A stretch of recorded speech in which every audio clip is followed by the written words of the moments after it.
Hi guys, I need your help.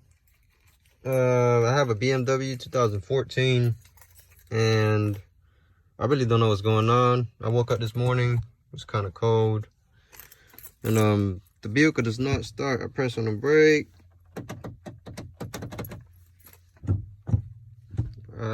Nothing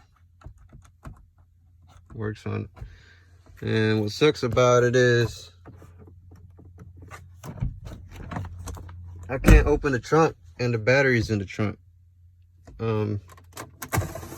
Really don't know what's going on, but if anybody out there can help me figure out what's wrong with this vehicle, please do. Might be the battery, I'm not sure. Let's hope it's a battery, but if you know about this BMW, the battery's in the trunk and I can't open the trunk because I don't know why. So if anybody has any tips for me, please help me out. 2014 BMW X5,